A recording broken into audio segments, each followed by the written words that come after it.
The sound of the vacuum hummed softly through the grand lobby of the five-star hotel, where the chandeliers sparkled like frozen fireworks above marble floors. Emma van der Berg bent over, carefully wiping fingerprints off the gleaming brass handles of the elevator doors. She was invisible, as most hotel cleaners were. Guests swept past her in designer suits and glittering gowns, rarely sparing even a glance. But Emma didn't mind. She worked quietly, content to do her job with dignity. Life hadn't been easy since she moved to the United States 3 years ago. She left her hometown in the Netherlands to give her younger brother, Peter, a chance at medical treatment not available back home. Every dollar she earned went toward his hospital bills, his medications, and the tiny apartment they shared. Emma often told herself she wasn't just cleaning rooms, she was cleaning a path forward, no matter how slow, no matter how hidden. That evening, as she knelt to polish the brass of a luggage cart, her phone buzzed in her apron pocket. She glanced around nervously.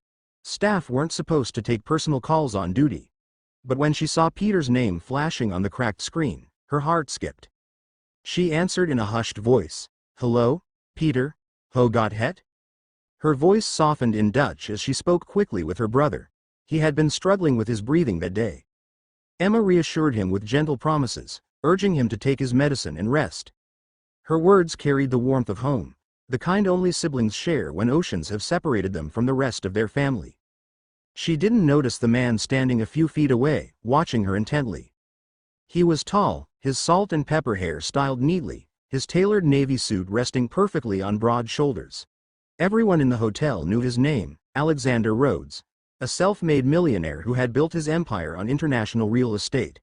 He owned half the skyscrapers glittering over the city skyline, and now he was in town for a private conference.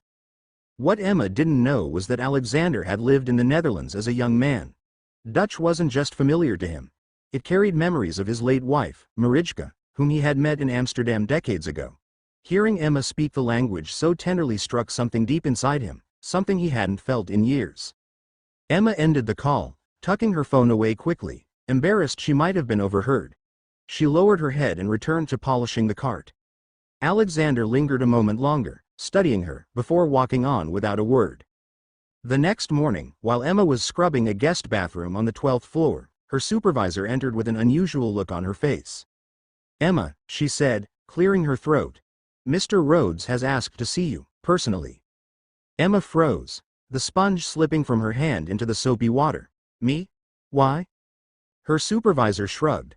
"I don't know. He just said to send you to the presidential suite."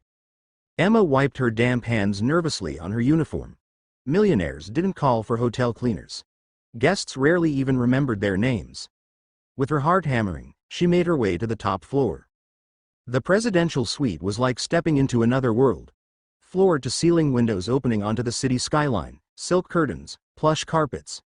And there he was, sitting by the window with a cup of coffee, the morning sun painting silver highlights in his hair. "Ah, Miss van der Berg, isn't it?" Alexander's voice was calm, but carried the weight of authority. "Yes, sir," Emma stammered. She stood stiffly by the door, her hands clasped, unsure if she should step further. "Please," he gestured to the chair across from him. "Sit." Emma hesitated before lowering herself onto the edge of the seat, feeling completely out of place. Alexander studied her for a long moment. "Yesterday evening, I overheard you speaking Dutch."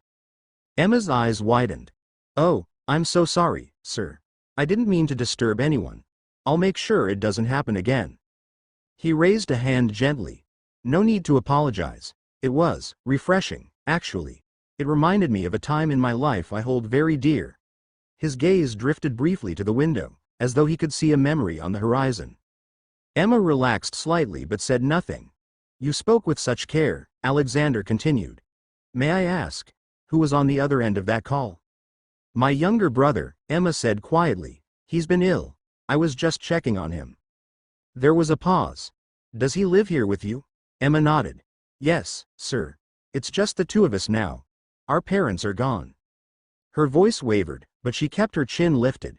She wasn't used to sharing pieces of her life with strangers, let alone a millionaire who could never understand what it meant to stretch every paycheck until it frayed.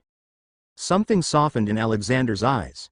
"You remind me of my wife. She, too, cared for her younger brother when he was sick. she would have admired your devotion." Emma blinked, not knowing what to say. She wasn't expecting kindness. Alexander leaned forward slightly. "Tell me, Emma, what brought you here? To this city, this hotel?" She swallowed. "Opportunity, sir. I left home because Peter needed treatment. It was expensive, but here, at least, he has a chance. I take whatever work I can, cleaning, odd jobs, so long as it keeps him alive." Her words carried no self-pity, only quiet determination.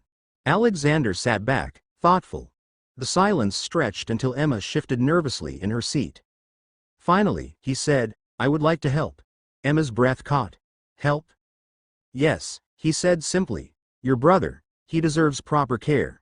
You deserve more than endless cleaning shifts that leave you drained. Allow me to cover his treatment, whatever he needs."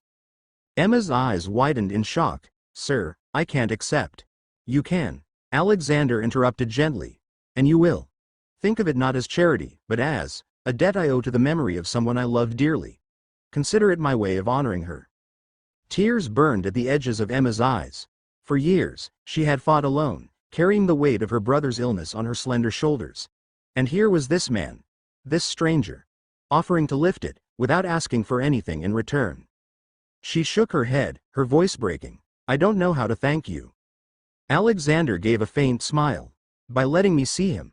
I'd like to meet this brother who means so much to you."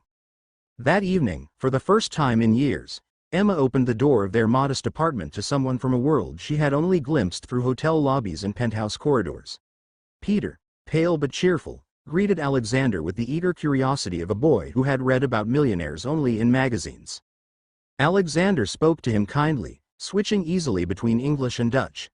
Laughter filled the room as he shared stories of Amsterdam, of riding bicycles along the canals, of markets filled with flowers. Peter's eyes shone with joy he hadn't felt in months. Emma stood back, watching in quiet awe. It wasn't just about money. Alexander wasn't a man throwing wealth at a problem to ease his conscience. He was present. He listened. He cared.